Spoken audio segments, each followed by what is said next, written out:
빌립보서 4장 6절 7절 같이 읽겠습니다.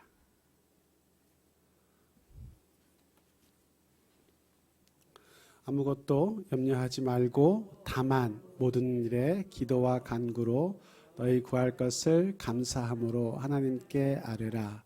그리하면 모든 지각에 뛰어난 하나님의 평강이 그리스도 예수 안에서 너희 마음과 생각을 지키시리라. 아멘. 감사합니다. 고맙습니다. 서동원 권사님, 문선희 권사님, 모르시는 분이 계실 수 있는데 두 분은 같이 사시는 분입니다. 또 우리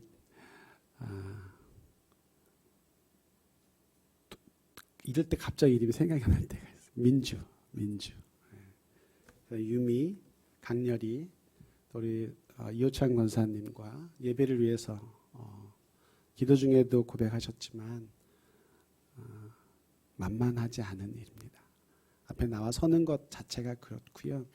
여러분 앞에 서는 것 같지만 사실 하나님 앞에 서는 것이기 때문에 기도하는 마음, 자기를 드리는 마음이 아니면 결코 쉽게 할 수 없는 일입니다. 오늘 너무너무 감사하다고, 애썼다고, 수고한다고, 앞으로 더 애쓰라고 칭찬과 격려의 박수를 좀 같이 드렸으면 좋겠습니다.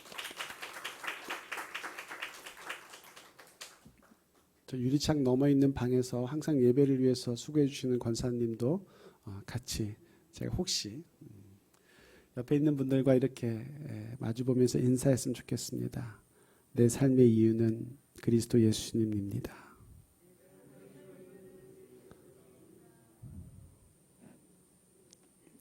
말뿐이 아니고 인사뿐이 아니고 실제로 그렇게 되셨으면 좋겠습니다. 오늘 설교 마치겠습니다. 여러분 삶의 이유가 예수님 맞으시지요? 9월달 마지막 주 4주차인 우리 보람 선생님이 특별 찬송해 주시죠. 첫 주에는 유경이가 해주고 9월 마지막 주에 했던 찬송의 제목이 내 삶의 이유라입니다. 가사가 이렇습니다. 예수는 내 힘이요 나의 기쁨 내 참 소망. 예수는 내 힘이요 나의 기쁨 나의 특별 찬송 한번 해야 되겠는데 그 뒤에 이런 가사가 따라 나와요. 그 이름의 생명이 내 삶의 이유라. 여러분 삶의 이유가 예수님 맞습니까? 여러분 예수님 생명이 내가 살고 있는 이유 맞습니까? 그것 때문에 사십니까? 정직하게 스스로에게 물어보고 답해 주십시오. 여러분 삶의 이유가, 내 삶의 이유가 예수님 그리스도 그분의 생명 맞으십니까? 그래서 오늘 여기 오신 줄로 믿습니다. 지난주에 유경이가 한 찬양은 도를 더합니다. 내가 누려왔던 모든 것들이, 내가 지나왔던 모든 시간이, 누려왔던 것들에서는 이렇게 멈춰지지 않는데 지나왔던 모든 시간에서는 저는 멈춰집니다. 젊은 나이에 성지를 순례하겠다고 26살에 목사님하고 신대원 같이 입학해서 공부하다가 2학기 마치고 반자퇴 휴학기 되고 여행하겠다고 이스라엘 터키를 간 적이 있었습니다.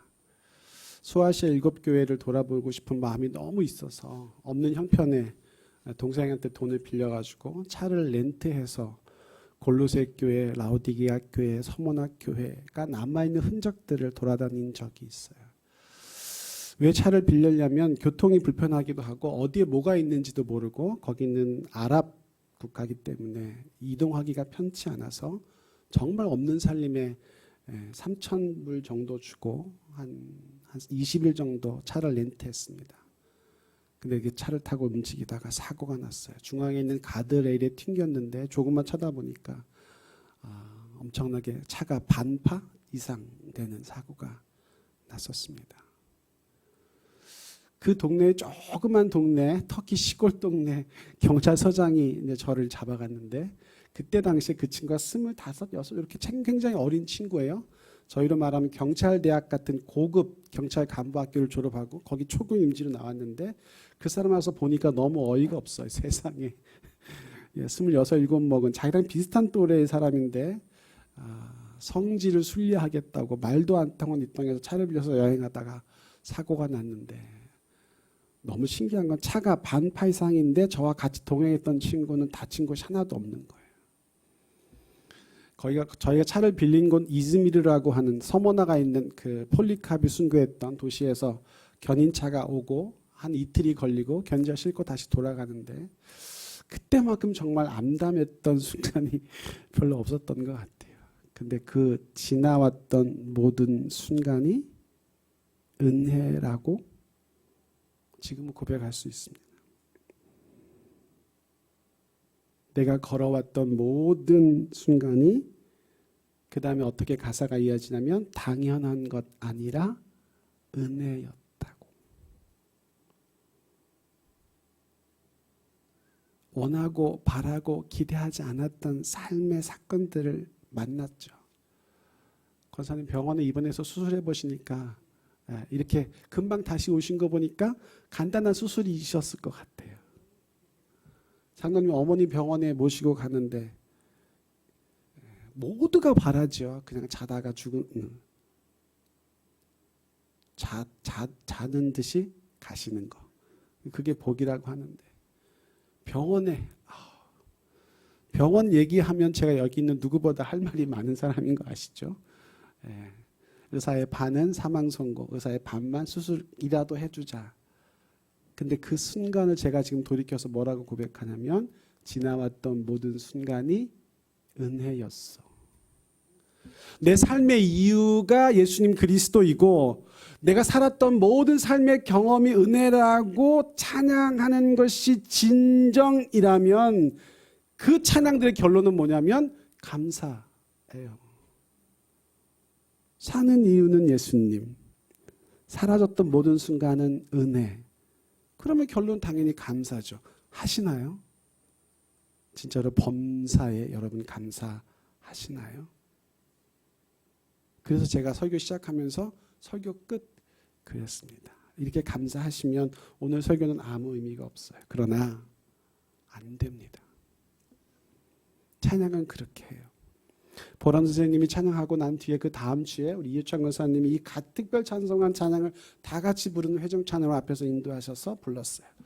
그리고 그때 준비했던 이 가사 악보를 제가 그때 챙겨가지고 지금껏 제 성경에 끼고 다니면서 계속 읊조리고 되뇌입니다. 예수 그리스도 그 이름의 능력이 내 삶의 이유라. 그 멜로디가 제 안에서 없어지지 않고 계속 토해져 나오는 거예요.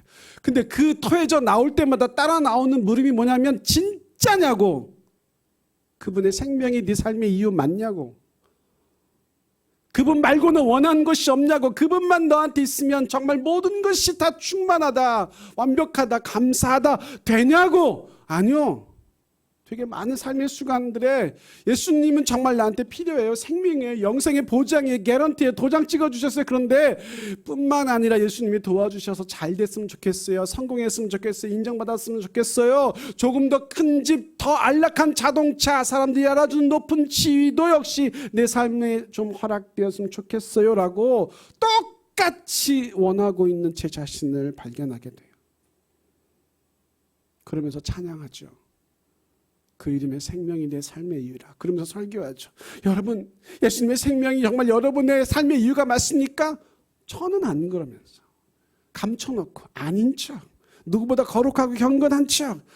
아니요, 제가 가장 악랄하고 교활한 하나님 앞에, 아니요, 예수님 생명이 제 삶의 이유 아니에요. 예수님은 내 영생의 보증수표일 뿐이에요. 내가 죽으면 천국 가야 되니까 예수님 내 구세주라고 믿는 거예요. 그 잘 믿는 거를 드러내려고 목사하고 목사인 척하고 설교하고 소리치고 외치고 믿으라고. 근데 제 속으로 제가 들어가면 아닌 거예요. 제 속에 바라고 원하는 게 너무 많아요. 그래서 뭐가 없냐면 당연히 따라 나와야 할 감사가 없어요. 부족하니까. 결여돼 있으니까 더 채우고 싶으니까. 내 삶에 당연한 것 하나도 없었던 것을 이 두 가지 찬양이 계속 제 안에서 제 영혼을 붙잡고 있는데 따라 나오는 또 하나의 찬양이 있어요. 나는 아무것도 아닙니다. 주님의 사랑이 없으면. 나는 아무것도 모릅니다. 주님의 지혜가 없으면. 나는 아무것도 못합니다. 주님의 능력이 없으면. 아니요. 주님 없어도 저 잘할 수 있을 것 같아요. 전 말을 되게 잘하거든요. 수천 명이 모여 있어도 겁내지 않고 올라가서 설교할 수 있어요. 그러나 여기 20여 명 앉아 계신 여기 설교하는 건 정말 저를 두렵고 떨리게 해요. 그 다음 가사가 뭔지 아세요? 나는 한순간도 못 삽니다. 주님의 생명이 없으면. 주님 생명 없어도 저 얼마든지 잘 살아요. 좋은 것 보러 가고 싶고 맛있는 거 먹으러 가고 싶고 좋은 사람 만나고 싶고 그런 거 하면서 내 삶의 시간들을 충분히 채워갈 수 있어요. 그런데 찬양을 그렇게 한단 말이죠. 한순간도 못 삽니다. 주님의 생명이 없으면. 제 찬양이 제 기도와 제 설교와 제 사역과 제 삶이 하나님 앞에 정말 부끄럽고 적나라하게 드러났을 때 예수님이 너 그렇게 거짓으로 살고 모양과 신용으로 살고 그러고 내가 너 삶의 이유라고 물으시면 그랬으면 좋았었을 텐데 그러지 못했습니다 라고 할 때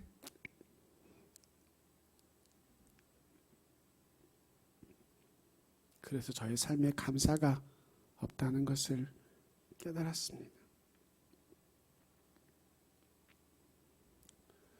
하나의 불쌍한 영혼을 그냥 버려두지 않으시고 내 삶의 이유가 진짜 예수님 되시게 내 삶이 어떤 것 하나도 당연한 것 아니라 은혜라고 하는 것을 제 전 존재와 인격으로 고백하시게 찾아오셨어요.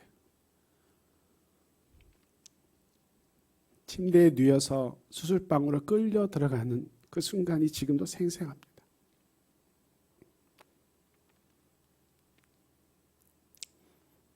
눈에 보이는 건 천장에 있는 하얀 불빛뿐이고요.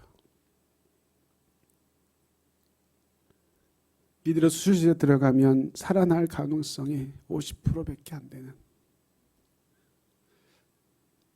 내가 그 순간을 내가 정말 치러내야 하는 내 십자가로 여기고 지금은 감사해요. 그때는 두려웠어요. 그 삶의 모든 순간이 은혜가 아니라 왜 내가 뭘 그렇게 나한테만 나이 50에 모든 사회적 커리어가 끊어지고 인간관계가 사라지고 더 이상의 소망이 없어지는 그 자리로 나를 밀어넣으시는 그 하나님의 잔인한 것 같은 근데 지금은 그것이 감사해요. 그래서 이 찬양이 저한테 진짜가 됐어요. 예수 그리스도 그분의 생명이 내 삶의 이유예요. 그 삶의 이유를 붙잡고 살아가다 보니 오늘 여러분 앞에 설교할 수 있는 이런 놀라운 은혜를 누리고 있어요. 제가 생각해도 전 세상에 저 같은 부목사 없을 것 같아요. 주일날 대회에 세워서 설교시키는 담임 목사님은 어디 있어요? 왜 그러실까요? 저한테 기회를 주시는 거죠. 너한테 예수님 생명이 진짜면 그 진짜인 생명을 한 번만이라도 전적으로 드러내서 신인과 말과 고백으로만 사는 혹시 그런 한 사람이 있다면 아니 너무 아픈 삶의 자리에 있어서 예수님을 부를 힘조차 없는 한 사람이 있다면 그냥 신음하면서 내뱉은 그 주님 나를 불쌍히 여기소서 그 한 사람에게조차 그 말씀이 닿는다면 내가 너를 쓰겠다고 내가 너를 이렇게 쓰고 있다고. 너는 끝나지 않았다고. 허무하지 않다고. 저한테 그 복을 주시기 위해서 저한테 여러분을 주셨어요. 저한테 목사님을 주셨어요. 간절히 소망하기는 여러분의 삶의 이유가 진짜 예수님이었으면 좋겠습니다. 여러분이 살아왔던 어떤 한순간도 당연하지 않고 은혜라고, 은혜였다고, 똑같은 방식으로 앞으로 사라질 어떤 삶의 순간도 당연하지 않고 주님의 은혜라고, 은혜일 거라고 그렇게 믿고 믿음으로 감사하고 나아가시는 여러분 모두 되셨으면 좋겠습니다. 그리스도인은 감사한 일이 있어서 감사하는 사람이 아니고 어떤 일이든지 감사해서 감사한 일로 만드는 사람이라고 생각합니다. 이 차이가 뭔지 분명히 아셨으면 좋겠어요. 일이 잘 됐어요. 원하는 대로 됐어요. 이루어졌어요. 성공했어요. 성취했어요. 높은 자리에 올라갔어요. 가지고 싶은 거 다 가졌어요. 그때 하는 감사는 세상도 할 수 있어요. 그러나 우리 예수님이 생명인 삶에 이은 사람들의 감사는 하나님, 이 일들이 지금 내가 겪고 나가기에는 감당하기 어렵지만, 내가 조절하기 어렵지만 이 일도 결국 하나님의 손에 잡혀 있고 일도 결국 하나님의 은혜로 끝날 것이라고 하는 믿음으로 선포하며 나가는 감사, 그 감사를 할 수 있는 사람이 정말 영적이고 능력 있는 그리스도인이라고 믿어요. 오늘 읽은 본문이 그렇게 돼 있죠. 아무것도 염려하지 말고, 염려할 일이 많은 세상인데 바이러스 하나에 2년의 시간을 빼앗겨버리고 있는 팬데믹의 세상인데 아무것도 염려하지 말라고 성경은 전제하고, 다만 모든 일에, 어떤 특별한 일뿐만 아니라 하나님의 사역일 뿐만 아니라 모든 일에 우리가 겪어내고 겪어가야 하는 삶의 모든 순간의 그 일들의 기도와 간구로 우리 구할 것을 감사함으로 하나님께 아뢰라고 권면해요. 감사함으로 구하라는 뜻은 뭐죠? 하나님의 은혜가 거기 충만하게 있을 거라고 하는 거예요. 하나님의 은혜는요, 살아나는 것, 안 아픈 것, 성공하는 것뿐만 아니라 죽어지는 것, 아픈 것, 수술하는 것, 몸의 장기를 몇 개씩 떼어내는 것임에도 불구하고 하나님의 은혜라고 고백하면 그건 감사가 돼요. 기저귀를 1년 반 차고 있었어요. 무슨 뜻인지 잘 모르시죠? 소변이 조절이 안 돼서 그냥 흘러내려서 몸에 있는 방광의 4분의 1을 절제해서 소변을 조절하는 기능이 없어져 버려서 수술하면서 기저귀를 1년 반을 차고 살았어요. 겨울에는 그나마 괜찮아요. 여름에는요. 한 번은 기저귀가 잘못됐는지 강단에 서 있는데 기저귀 바깥으로 소변이 새어나오는 거예요. 바지 전체가 다 젖어버렸어요. 이런 강단이면 좀 가려졌을 텐데 투명한 크리스탈 강단이었어요. 맨 앞에는 자매들이 앉아 있었어요. 그 순간 제 속에서 막 고민이, 여기서 설교를 끝나고 내려가야 할 것인지 설교를 계속해야 할 것인지 아무렇지도 않은 듯이 2배로 더 길게 설교했어요. 다 젖어버린 바지를 갈아입으면서 감사했어요. 내가 이렇게라도 말씀을 전할 수 있는 자리에 서 있는. 1년 반이 지나니까 수술해줬던 의사가요, 인공적으로 소변을 조절하는 장치를 몸 안에 달아줬어요. 닫줄을 누르면 열리고요, 지나면 자동으로 닫혀요. 근데 이게 조금 지나니까 기능이 이상해져요. 방사선 치료 후유증으로 몸에서 피가 나오는데 방광에서 이 피가 좀 많이 나와서 굳으면 이 소변 줄을, 관을 막아버려요.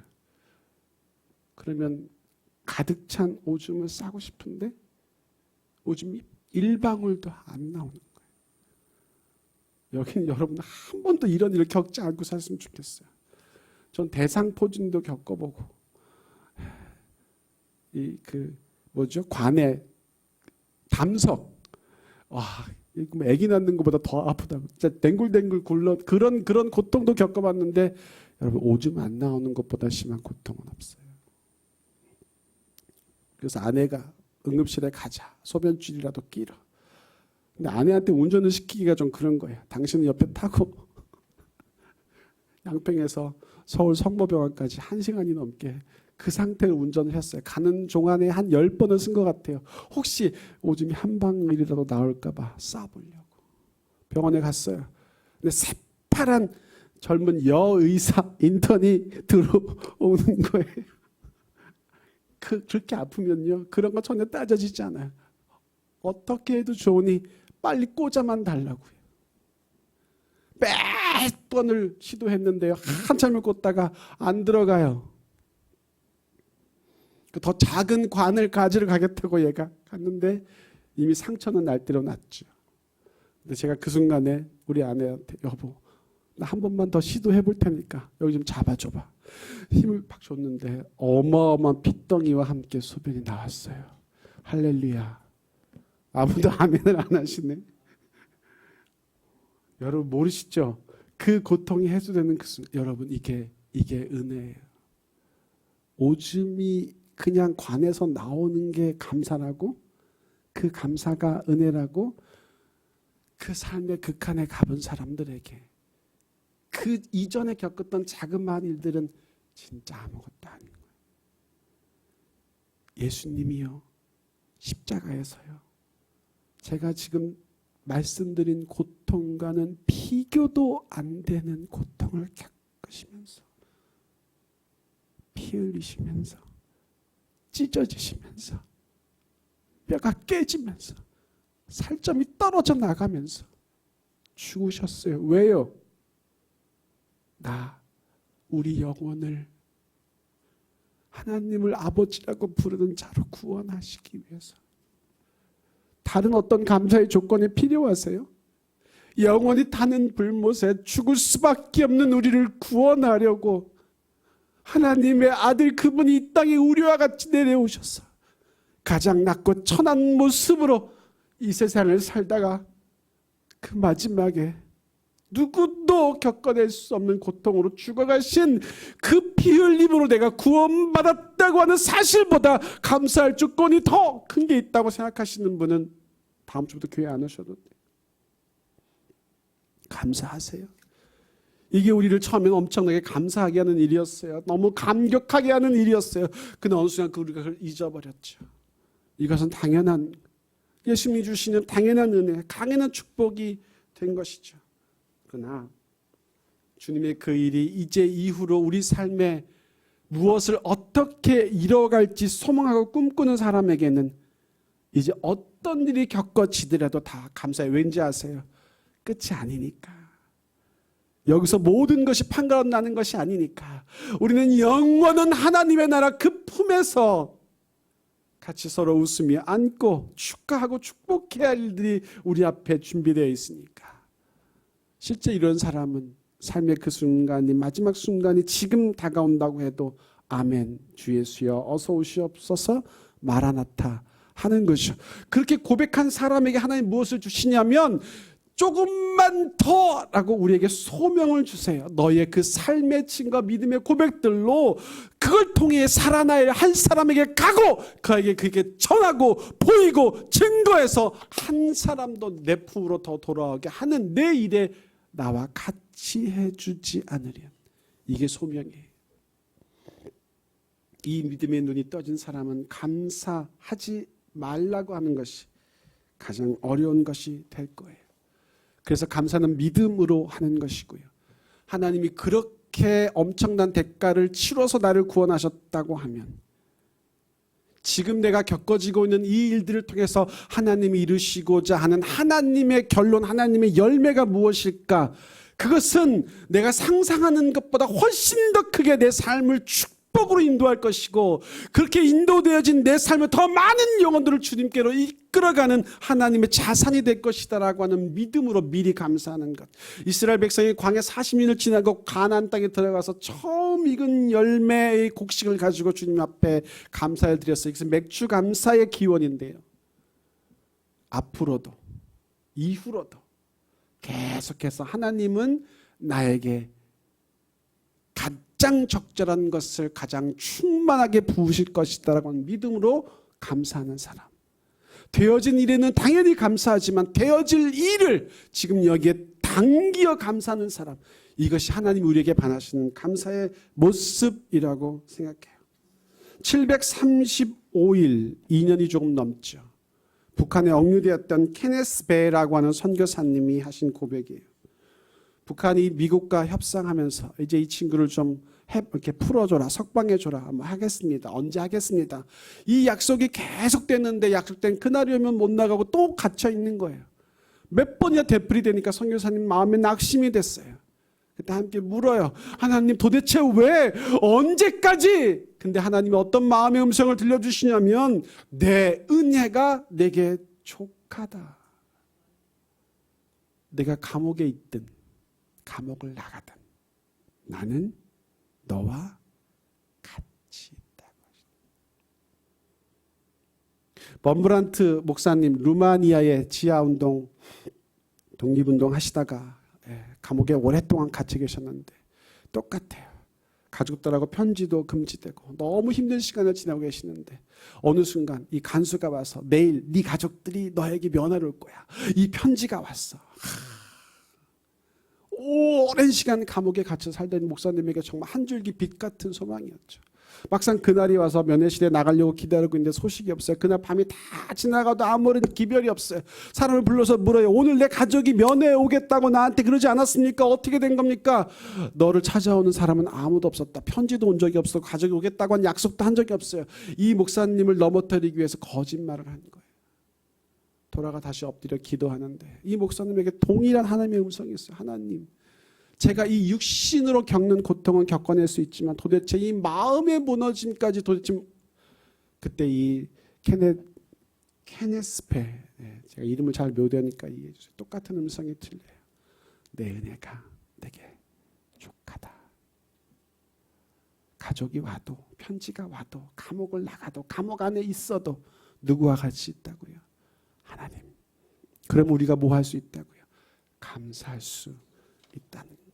여러분에게 이 감사가 정말 있었으면 되어졌으면 좋겠습니다. 어떤 여자 집사님이 맨날 밤마다 술 먹고 들어오는 남편 때문에 너무너무 힘드신데 그날도 이 남편이 똑같은 여전한 방식으로 우리가 예배하듯이 여전한 방식으로 술 드시고 들어오셨어요. 씻겨서 침대에 뉘어놨는데 신세가 너무 좀 그런 거예요. 반은 한탄, 반은 팔자, 또 반은 뭐 이렇게 기도하면서 울면서 읊조리면서 기도하는데 목사님 하신 설교가 생각나는 거예요. 모든 일에 감사함으로 하나님께 아뢰라. 그래서 그 순간에 감사할 일이 뭐가 있을지 들어보세요. 옆에서 코를 고고 자는 남편을 생각하니 그래도 술 많이 마시더라도 남편을 위해서 과부가 아니라 의지할 대상이 있어서 감사하고 술을 그토록 좋아하지만 자식 새끼들 이뻐해주고 대하여 지극한 관심 가져주니 감사하고 아무리 술을 많이 마셔도 작은 월급이라도 집에는 갖다 주니 감사하고 술을 마시고 1차, 2차, 3차 가더라도 만취했는데 파출소 신세 안 지고 길거리 쓰러져 누워 자지 않고 어떻게든 집에 기어 들어오니 감사하고 술 취하면 술집 여자한테 가서 자기 쉬운데 꼭 집에 들어와서 자고 술 마시다 보면 여자와 사귀어서 딴 살림 차리고 자식도 낳아 기른다고 하는데 아직 그럴 기미는 보이지 않아서 감사하고 술 마시게 되면 외가 친가 모든 재산 다 술로 마셔버리는데 아직 술 때문에 가산을 탕진하는 것이 없어서 감사하고 토요일은 술 더 엄청 퍼마셔서 주일날은 줄줄 내내 잠만 잘 자면서 집을 잘 봐주니 나 교회 잘 나가서 예배드릴 수 있게 해주니 감사하고 술을 오살나게 퍼마시고 술병으로만 쌓아도 북산 높이로 쌓았을 텐데 간경과 간암 아직 안 걸렸다고 하니 감사하고 앞으로 술 안 먹고 나랑 같이 교회 다녀주는 좋은 남편으로 만들어 주실 거라고 믿으니 감사하고 100만 가지쯤은 더 할 수 있겠죠. 이런 믿음이라면. 근데 그렇게 기도하는 소리를 이 얼핏 잠든 남편이 들은 거야. 깨가지고 목이 말라서 뭐하고 있는 거야. 내가 당신을 위해서 이러이러한 감사로 기도하고 있었어. 그 순간 남편이 그랬대요. 야, 네가 그렇게 믿는 예수님이라면 나도 믿어야 되겠다. 다음 주도 같이 교회 갈게. 10년을 남편의 영혼의 구원을 기도했는데 한 번의 감사의 기도. 예, 그 전에 이걸 모르지 않았을 거죠. 근데 했잖아요. 감사할 조건과 이유들을 찾아서. 상황은 똑같아요. 남편은 술 먹고 들어와서 쓰러져 처자. 예, 이 표현이 적당하지 않지만 뭐 달리 없으니까 쓰러져 처자는 건 똑같은데 그 남편을 향하여 내가서 나가는 반응이 응답이 저주와 이 원망이 아니라 감사와 남편이 그래서 거기서 바뀌게 됩니다. 또한 감사는 우리에게 일어난 사건을 해석할 수 있을 때 할 수 있게 돼요. 이 일이 나한테 왜 일어났는지 이미 지나간 일이니까 그것을 바꾸거나 해결할 수는 없어요. 그렇게 할 수 있는 건 하나님만 가능하니까. 근데 우리에게 우리가 얘기하지 않았던 기대하지 않았던 어떤 일이 생겨나더라도 그 일은 이러이러해서 하나님이 나에게 겪게 하시는구나라고 인터프리테이션 해석할 수 있으면 감사가 나와요. 제가 월드비전에서 계속 일했으면요. 저도 월드비전 본부장 됐을 거예요. 연봉은 한 6천, 7천 되고요. NGO 연봉이 그 정도 많은 거죠. 뭐 대기업만 하겠어요. 어디 가든 어머 세상에 너무너무 좋은 일 하세요. 뭐 김혜자랑 정혜리랑 만나서 가끔 밥 먹고요.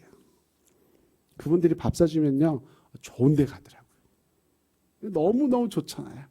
근데 제가 그 길로 계속 갔었으면 전 제 영혼이 저주받아 끝나버릴 줄 모르고 세상이 인정해주는 공명심을 따라 갔을 거라는 생각이 지금은 너무 분명하게 들어요. 하나님 그냥 놓아버릴 수가 없죠. 스탑. 근데 이 방법이 아니면 모든 것이 끊어지려야 하는 이 암이라고 하는 하나의 방법이 아니면 제가 어떻게든 그 순간을 버텨내고 계속 갈 걸 아시니까 완벽하게 절단되게 해버리신 것이 저의 암 사건이에요. 해석이 되잖아요. 내가 거기서 성공해가지고 와 월드비전 박 목사 누구나 알아준 사람이 되는 것이 성공이 아니라 그것은 내가 어느 순간 단절되었을지 모르지만 너는 하나님의 마음을 가진 하나님의 한 영혼을 향한 그 메시지를 땅끝에 가서 전하는 나의 그런 사람이 되거라. 그것이 내가 너를 향한 마음이었고 너를 구원하고 너를 구속하고 너를 쓰고자 하는 이유라고 하는 이 분명한 사건의 개요가 해석이 되니까 저한테 뭐가 덩달아 따라 나오냐면 감사가 나와요. 예신교회 온 게 얼마나 감사한 일인지요. 주일날 막 세게 밟으면요 1시간 안에 올 수 있어요. 여기 와가지고 여러분 뵙고요. 여기 오면 제가 특별히 감사한 것 중에 하나는 찬양하는 시간. 어쩌면 그렇게 허스키하고 부드러운 목소리로 우리 권사님은 그냥 우리 성도님들의 가슴을 휘어파는 찬양을 하시는지 인도하시는지 그 순간 지나고 여기서 예배하고 근데 조금만 더 지나면 우리가 이제 식사 교제도 하고 우리 공동체가 더 건강하고 풍성해져서 많은 영혼들이 여기 돌아와 그 통일한 은혜기를 바라게 되는 그 소망을 가지고 57분 여러분 어떤 사건이 여러분 삶에 찾아오더라도 하나님 그 성경이 말씀이 우리에게 얘기하는 대로 지시하는 대로 해석할 수 있으면 감사가 돼요. 요셉이 형들에게 팔려 애굽으로 갔죠. 이것은 슬픈 일, 비극적인 일, 아픈 일 맞아요. 근데 요셉이 이걸 어떻게 해석하죠? 하나님이 나와 내 형제와 아버지를 구원하시려고 나를 미리 먼저 보내신 것이다. 사건은 똑같아요. 형이 팔아버린 것, 노예로 팔려간 것. 근데 요셉은 어떻게 해석하냐면 우리 가족 전체를 구원하시려고 하는 하나님의 개입하심이었어요. 뭐가 되죠? 감사가 돼요. 여러분 그런 사건 우리 삶에 계속 찾아올 거예요. 왜냐하면 세상은 우리가 원하는 대로 우리한테 응답해 주지 않으니까. 그러나 어떤 사건이 찾아와도 이것은 하나님의 이런 계획하심 아래서 일어난 걸 거야 라고 우리가 해석만 할 수 있다면 감사는 당연히 따라 나오는 것이라는 말씀이에요. 최고의 감사는 뭐냐면 존재와 인격으로 드리는 감사예요. 우리는 죽을 수밖에 없었던 옛 육체 죄인이었어요. 근데 아까 말씀드린 대로 예수 그리스도의 보혈의 피값으로 구원하셔서 새로운 피조물이 되게 했어요. 이것보다 더 큰 감사의 제목은 저는 생각해낼 수가 없어요. 내가 바뀌었어요. 죄를 지을 수밖에 없는 자동 죄인이 100% 죄인이 100% 죄만 짓는 죄인이 하나님의 자녀로 거듭나 새로운 피조물이 됐어요. 세상이 새로워진 게 아니고 내가 새로운 피조물이 되니 내가 세상을 보는 게 새로워져요. 세상도 새로운 세상이 됐어요. 새로운 피조물로 새롭게 세상을 보는 사람 나아가서 나뿐만 아니라 내 주변, 내 이웃, 내 가족, 내 사랑하는 이들에게도 그 세상을 전해주는 사람이 될 수 있다고 저는 믿습니다. 에모투 마사루라고 하는 일본 사람인데요. 물은 답을 알고 있다라는 책을 썼어요. 거기 보면 물에다가요 긍정적인 말, 감사한 말, 칭찬하는 말 써서 넣어두면 그 물의 결정체가 맑고 투명하다 그래요. 근데 부정적인 말, 아닌 말 이런 말 써놓으면 그 물이 좀 탁하고 어둡다 그래요. 감사는요 우리 삶을 정말 풍요롭게 하는 하나님의 놀라운 축복의 수단 중에 하나예요. 할 수 없어서가 아니고 하지 않아서 안 하고 있을 뿐이에요. 항상 우리를 그리스도 안에서 이기게 하시고 우리로 말미암아 각 처에서 그리스도를 아는 냄새를 나타내신 하나님께 감사하노라. 고린도후서 2장 17절. 여러분에게서 그리스도를 아는 냄새가 나한테서 그리스도의 향기가 나는 그것이 가장 큰 감사 중에 하나라고 사도 바울이 말해줍니다. 이야기 하나를 하고 마치려고 합니다. 뇌종양에 걸린 아들과 그 어머니의 이야기예요. 17살의 나이로 한 아들이 심한 뇌종양이 걸렸어요. 안면 근육 마비가 같이 옵니다. 어떻게든 낫게 해주고 싶은, 그런데 그 아들은 결국 마지막을 향해서 달려갑니다. 그때 그 아들이 엄마를 향해서 사력을 다해 뭔가 글을 씁니다. 엄마, 효도도 못하고 정말 미안해요. 결국 저는 먼저 가나 봐요.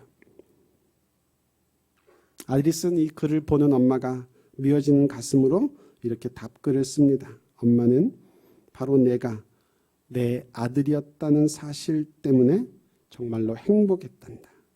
이렇게 멋진 아들을 주셨잖니 엄마는 누구보다 더 행복한 사람이란다. 천국 가면 엄마랑 우리 가족에 대해 하나님께 잘 말해주고 다른 고통받는 사람들을 위해서도 기도 많이 해주길 바래.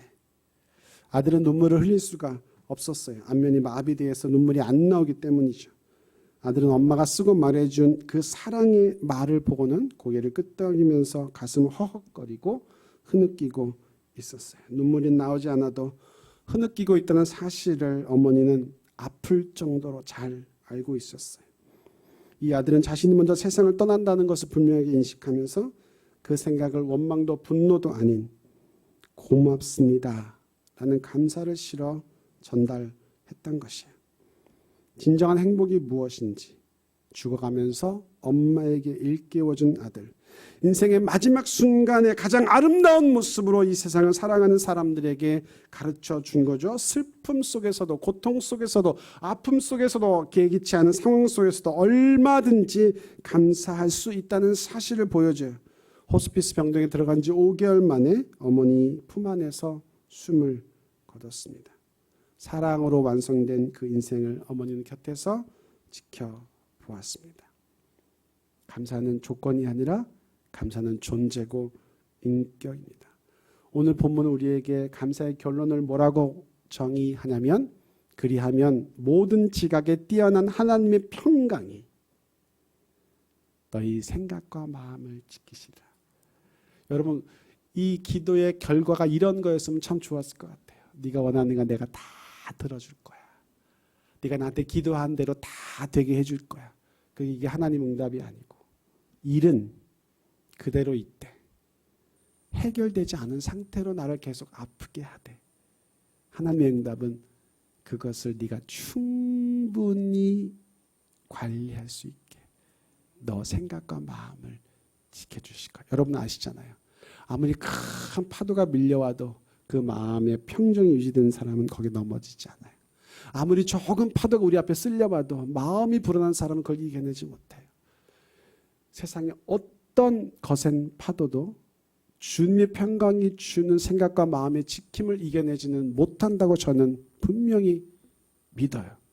그리고 제 삶의 경험이 그것을 분명하게 증명한다고도 고백해요. 여러분 생각과 마음이 주님 주신 것 평강으로 잘 지켜주셔서 입에서 터져 나오는 것이 하나부터 열까지 감사가 될 때 하나님 여러분 통해서 하나님의 나라를 이 땅 가운데 그만큼 더 확장해 가실 거라고 믿습니다. 이 하나님의 부르심과 소명에 감사함의 아멘으로 응답하고 동행하시는 우리 모두 되시기를 주님의 이름으로 축복합니다. 하나님 아버지 고맙습니다. 감사합니다. 말고는 드릴 기도가 없습니다.